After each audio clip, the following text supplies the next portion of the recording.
ओम भूर्भुवस्सुवः तत्सवितुर्वरेण्यं भर्गो देवस्य धीमहि धियो यो नः प्रचोदयात्। मित्रों, मैं रामोद पांडे शास्त्री आज कुमारी वैष्णवी चैनल से आप लोगों के समक्ष श्रीमद् देवी भागवत महापुराण पंचम स्कंद के 28वें अध्याय को प्रस्तुत करने जा रहा हूँ। इस अध्याय में देवी के साथ रक्त बीज का युद्ध, विभिन्न शक्तियों के साथ भगवान शिव का रणस्थल पर आना तथा भगवती का उन्हें दूत बनाकर शुंभ के पास भेजना, भगवान शिव के संदेश से दानवों का क्रुद्ध होकर युद्ध के लिए आना। व्यास उवाच कृत्वा हास्य ततो देवी तम उवाच विंशांपदे मेघ गंभीरया वाचा अयुक्ति युक्त इदं वचः पूर्वमेव मया प्रोक्तं मंदात्मनः किं विकथते दूतस्याग्रे यथा योग्यं वचनं हितसंयुक्तं सदृशो मम रूपेण बलेन विभवेन च ते लोक्यां यदि कोऽपि स्यातं पतिब्रवीणो अस्मि अहम् ब्रूहि शुम्भन् शुम्भन् च प्रतिज्ञा मे पुरा कृता तस्माद् युध्यस्व जित्वा मां विवाहं विविवत्कुरु। व्यास जी अपने वाणी में बोलते हैं, हे राजन, तत्पश्चात ये देवी हंस करके मेघ के समान गंभीर वाणी में उस रक्त बीज से यह युक्ति संगत वचन बोली, हे मंदबुद्धि, तुम क्यों व्यर्थ प्रलाप कर रहे हो? मैं तो पहले ही दूत के सामने उचित और हितकर बात कह चुकी हूँ। या तीनों लोकों में कोई भी पुरुष रूप, बल और वैभव में मेरे समान हो तो मैं पति के रूप में उसका वरण कर लूंगी। अब तुम शुंभ निशुंभ के पास जाकर कह दो, मैं पूर्व काल में ऐसी प्रतिज्ञा कर चुकी हूँ, अतः मेरी बातें बदल नहीं सकती हैं। मेरे साथ युद्ध करो और रण में मुझे जीत कर विधिवत विवाह कर लो। तुम भी शुंभ की आज्ञा से उसका कार्य सिद्ध करने के लिए यहाँ आए हो, अतः यदि चाहो तो मेरे साथ युद्ध करो अथवा अपने स्वामी के पास पाताल लोक चले जाओ। देवी की बात सुन करके वह दैत्य क्रोध में भर उठा और बड़े वेग से देवी के सिंह पर भीषण बाण छोड़ने लगा। सर्प सदृश उन बाणों को देखकर अंबिका ने दक्षता पूर्वक बड़ी फुर्ती के साथ अपने तीखे बाणों से आकाश में ही एक क्षण में उसे काट दिया। इसके बाद अंबिका ने कान तक खींच करके धनुष छोड़े गए तथा पत्थर पर घिसे हुए तीक्ष्ण बनाए गए अन्य बाणों के महान असुर रक्त बीज पर प्रहार किया। भगवती के बाणों से आहत होकर पापी रक्त बीज रथ पर ही मूर्छित हो गया। उसके सभी सैनिक चीखने चिल्लाने लगे, हाय हम मारे गए, ऐसा कहने लगे। तब अपने सैनिकों का अत्यंत भीषण क्रंदन सुनकर शुंभ ने सभी दैत्य योद्धाओं को शस्त्रास्त्र से सुसज्जित होने का आदेश दिया। शुंभ बोला, कंबोज देश के सभी दानव तथा उनके अतिरिक्त अन्य महाबली और विशेष करके काल के संजक पराक्रमी योद्धा भी अपनी अपनी सेना के साथ निकल पड़े। इस प्रकार शुंभ के आदेश देने पर उसकी सारी चतुरंगिणी सेना मदमस्त होकर देवी के संग्राम स्थल के लिए निकल पड़ी। समरभूमि में आई हुई उस दानवी सेना को देखकर भगवती चंडिका बार बार भीषण तथा भय दायक घंटानाद करने लगी। जगदम्बा ने धनुष का टंकार तथा शंखनाद किया। उस नाद के होते ही भगवती काली भी अपनी मुख फैलाकर घोर ध्वनि करने लगी। उस भयंकर शब्द को सुनकर के भगवती का वाहन बलशाली सिंह भी अद्भुत भय उत्पन्न करता हुआ बड़े जोर का गर्जन करने लगा। वह निनाद सुनकर के सभी दैत्य क्रोध के मारे बौखला उठे और वे महाबली दैत्य देवी पर अस्त्र छोड़ने लगे।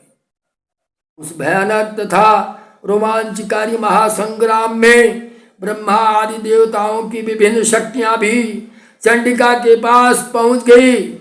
जिस देवताओं का जैसा रूप भूषण तथा वाहन था, ठीक उसी प्रकार के रूप भूषण तथा वाहन से युक्त होकर सभी देवियां रण क्षेत्र में आ गईं। जगजम सोपी बलावांच नैनम अद्भुतम सन्निनादम उपसृत्य दानमा क्रोधम ऊर्षिता सर्वं चिक्षु पुरस्त्राणि देवीं प्रतिमहाबला तस्मिन्नेव वायते युद्धे दारुणे लोमहर्षणे ब्रह्मादीनां दैत्यानां शक्तयस्य चण्डिकायजोः यशदेवस्य यद्रूपं तथा भूषणवाहनम् तद उग्रं पास्तदा देव्या प्रयजुः समराङ्गणे ब्रह्माणि बटका रूढ़ा साक्ष शूद्रकमण्डलौ आगता ब्रह्मणः शक्ति ब्रह्माणि इति प्रतिश्रुता वैष्णवी गरुडासना शंख चक्र गदाधरा पद्महस्ता समायाता पीतांबर विभूषिता शांकरी तु वृषारूढ़ा त्रिशूल वरधारिणी अर्धचंद्रधरा देवी तथा हिंसलया शिवा कौमारी शिखी संरूढ़ा शक्तिहस्ता वरानना युद्ध कामा समायाता कार्तिकेय स्वरूपिणी इंद्राणी सृष्टिवदना असुस्वित जवाहना भद्रहस्ताति रोषाढ्या संग्राम विमुखी यजौ बाराही शुकरा कारा प्रणो प्रेता सनामरा नारसिंही सिंही सिंहस्य बिभ्रति सदृशे यपो याम्यां च महिषारूढ़ा दंडहस्ताभय अप्रदा। भिन्न भिन्न देवताओं की शक्तियां अपने बाणों के साथ ब्राह्मणी को की शक्ति ब्राह्मणी नाम से प्रख्यात है। इसमें अक्षसूत्र तथा कमंडल धारण करके हंस पर आरूढ़ आ जाती हैं। इसी प्रकार विष्णु की शक्ति वैष्णवी गरुड़ पर आरूढ़ होकर के आ जाती हैं और इसी प्रकार ब्रह्मा की शक्ति सावित्री वो पहले ही आ गई है।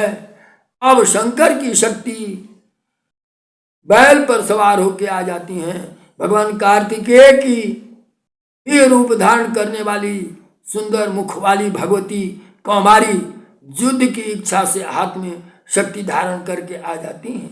इस प्रकार समस्त देवियां भगवती नारसिंही और यमराज के ही समान रूप वाली भयदायिनी शक्ति भगवती याम्या हाथ में दंड धारण किए हुए महिष पर आरूढ़ होकर के मधुर मधुर मुस्काती हुई आ जाती हैं। और शक्तियां देवताओं की माता के सहयोग के लिए आ जाती हैं। उस शक्तियों को यहाँ उपस्थित देखकर भगवती अंबिका बहुत हर्षित हुई। इससे देवता निश्चिंत तथा प्रसन्न हो गए और दैत्य भयभीत हो गए। लोक कल्याणकारी शिव जी उन शक्तियों के साथ वहां संग्राम में भगवती चंडिका के पास आ पहुंचे। मुमुदिरे देवा दैत्याच भयायजो ताभि परिवृत्त शंकरो लोकशंकरः समागम्य च संग्रामे चंडिकाम इति उवाच हन्तन्तां सुराशीघ्रं देवानां कार्यसिद्धे निशुम्भं च विशुम्भं च जे चान्ये दानवा स्थिता हत्वा दैत्यबलं सर्वं कृत्वा च निर्भयं जगत्। लोक कल्याणकारी शिव जी उन शक्तियों के साथ यहाँ आते हैं और देवताओं से कहते हैं देवताओं की कार्य सिद्धि के लिए आप शुंभ निशुंभ तथा अन्य जो भी दानव उपस्थित है उन सबका वध कीजिए। साथ ही सारी असुर सेनाओं का संहार करके संसार के को भय मुक्त कीजिए।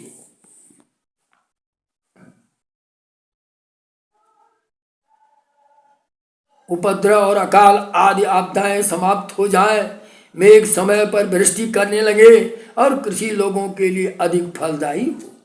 लोक का कल्याण करने वाले देवेश्वर शिव के ऐसा कहने पर भगवती चंडिका के शरीर से एक अद्भुत शक्ति प्रकट हुई।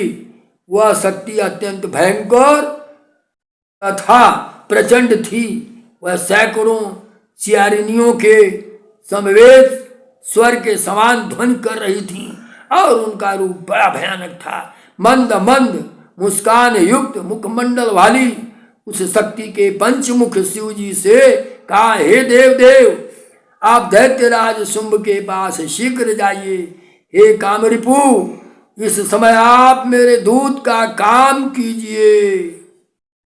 दूतत्वं कुरु कामारे ब्रूधि शुंभ स्मराकुलम निशुंभंच मदोत्सिक्तम वचनान् मम शंकरः भुक्त्वा त्रिविष्टम यातः यूयं पातालमाशुभै देवा स्वर्गे सुखं यान्ति तुराशाट स्वासनं शुभं प्राप्नोति त्रिदिवं स्थानं यज्ञभागस्य देवता जीवित इच्छया च जिस्माकं यदि स्यातु महत्तरा तर्हि गच्छत पातालं तरसा यत्र दानवाः अथवा बलमास्थाय युद्ध इच्छा मरणाय ते।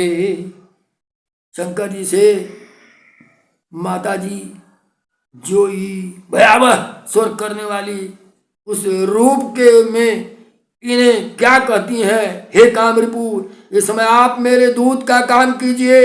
हे शंकर, काम पीड़ित शुंभ तथा मदोन्मत्त शिंभु से शब्दों में कह दीजिए, तुम सब तत्काल स्वर्ग त्याग कर पाताल चले जाओ, जिससे देवतागण सुखपूर्वक स्वर्ग में प्रकट हो सके और वो प्रकट होकर वहां प्रविष्ट होकर के स्वर्ग को प्राप्त कर लें। इंद्र को स्वर्गलोक तथा अपना उन्मत्त इंद्रासन पुनः प्राप्त हो जाए। साथ ही सभी देवताओं को उनके यज्ञ भाग पुनः मिलने लगे। यदि जीवित रहने की तुम लोगों की बलवती इच्छा है तो तुम लोग बहुत शीघ्र पाताल लोक चले जाओ। वहां दानव लोग रहते हैं। अथवा अपने बल का आश्रय लेकर यदि तुम सब युद्ध की इच्छा करते हो तो तत्काल मेरे पास युद्ध करने के लिए आ जाओ। व्यास जी अपनी वाणी में बोलते हैं कि चंडिका का यह वचन सुनकर के शिव अपनी सभा में बैठे हुए दैत्यराज शुंभ के पास शीघ्र जाकर के उनसे कहने लगे। शंकर जी क्या कहते हैं? शिववाच राजन दूतो हम अंबाया त्रिपुरांत करो हरः सकाशम यह यातो हितम कर्तुम तव अखिलम त्यक्त्वा स्वर्गम तथा भूमिम यूथम गच्छत सत्वरम। शिव जी कहते हैं, मैं त्रिपुरासुर का संहार करने वाला महादेव हूँ। अंबिका का दूत बनकर मैं इस समय तुम्हारा संपूर्ण हित करने के लिए यहाँ तुम्हारे पास आया। देवी ने कहलाया है कि तुम लोग स्वर्ग का भूलोक त्याग करके शीघ्र पाताल लोक चले जाओ, जहाँ प्रहलाद और बलवानों में श्रेष्ठ राजा बलि रहते हैं। अथवा यदि मरने की इच्छा हो तो तुरंत सामने आ जाओ। मैं तुम सबको संग्राम में शीघ्र मार डालूंगी। तुम लोगों के कल्याण के लिए महारानी अंबिका ने ऐसा कहा है। भगवती का यह अमृत तुल्य कल्याणकारी संदेश उस प्रधान दैत्य को सुनकर शूल धारी भगवान शंकर लौट आए। इसको उन्होंने कहा और लौट आए। भगवती अंबिका ने शिव जी को दूत बनाकर दानों के पास भेजा था, अतः वे संपूर्ण त्रिलोकी में शिवदूती इस नाम से विख्यात हुई। माता शिव जी को दूत के रूप में भेजा था, इसलिए माता जी इस संसार में शिवदूती के नाम से प्रसिद्ध हुई। शंकर जी के मुख से कहे गए भगवती के इस दुष्कर संदेश को सुनते ही वे दैत्य कवच धारण करके तथा हाथों में शस्त्र लेकर के शीघ्र ही युद्ध भूमि में चल पड़े। ये दानव बड़े वेग से रणभूमि में चंडिका के समक्ष आकर कानों तक खींचे गए पत्थर पर शान लगाए हुए तीखे बाणों से प्रहार करने लगे। भगवती कालिका त्रिशूल गदा और शक्ति से दानों को विदीर्ण करती हुई भगवती ब्रह्मांडीय युद्ध भूमि में अपने कमंडल के जल के प्रक्षेप मात्र से उन महाबली दानवों को प्राण शून्य कर दिया। वृषभ पर विराजमान भगवती माहेश्वरी अपने त्रिशूल से रण में दानवों पर प्रहार करने लगी। भगवती भैष्मी गदा तथा चक्र से प्रहार से दानवों को निष्प्राण तथा सिरविहीन कर डालती। इंद्र की शक्ति देवी ऐन्द्री ऐरावत हाथी पर शूण की चोट से पीड़ित कर बड़े बड़े दैत्यों को अपने वज्र के प्रहार से भूतल पर गिरा दिया। देवी बराही कुपित होकर अपने तुंड तथा भयंकर दाढ़ों के प्रहार से सैकड़ों दैत्यों और दानवों को मार डाला। देवी नारसिंही अपने तीक्ष्ण नाखूनों से बड़े बड़े दैत्यों को पकड़ फाड़ कर खा डाली। शिवदूती अपने अट्टहास से ही दैत्यों को धराशायी कर देती थी और चामुंडा तथा कालिका बड़ी शीघ्रता से उन्हें खाने लगती थी। मयूर पर विराजमान भगवती कौमारी देवताओं के कल्याण के लिए कान तो खींचे गए पत्थर पर शान चढ़े तीक्ष्ण बाणों से शत्रुओं का संहार करने लगी। भगवती बारुणी सम्रांगण में दैत्यों को अपने पास से बांध कर उन्हें अचेत करके एक के ऊपर एक क्रम से गिरा दिया। इस प्रकार उन मातृशक्तियों के प्रयास से दानों की वह ओजस्विनी तरह पराक्रमी सेना युद्ध भूमि में तहस नहस हो गई। उस सेना रूपी समुद्र में बड़े जोर से रोने चिल्लाने की ध्वनि होने लगी। देवी के गणों के ऊपर देवता पुष्पों की वर्षा करने लगे। दानवों के भयंकर चित्कार तथा देवताओं की जय ध्वनि सुनकर रक्तबीज बहुत कुपित हुआ। उस समय दैत्यों को पलायित देखकर तथा देवताओं को घरते हुए देखकर वह महाबली तथा तेजस्वी दैत्य रक्तबीज युद्ध भूमि में स्वयं आ डटा। वह आयुधों से सुसज्जित होकर रथ पर सवार था और प्रत्यंचा को अद्भुत टंकार करता हुआ क्रोध की सारे आंखें लाल किए युद्ध के लिए देवी के सम्मुख आ पहुंचता है। सायुध रथ संविष्ट कुर्वन्यान शब्द अद्भुतम अजगाम तथा तदा देवी क्रोध रक्त क्षेपणोद्यत। श्रीमद्देवी भागवते महापुराणे अष्टादश सहस्रस्याम संहितायां पंचम स्कंधे रक्तबीजेन देव्या युद्धवर्णनम नाम अष्टाविंशोऽध्यायः। बोलो मां जगदम्बा की जय। देवी योगमाया देवी भगवती की जय।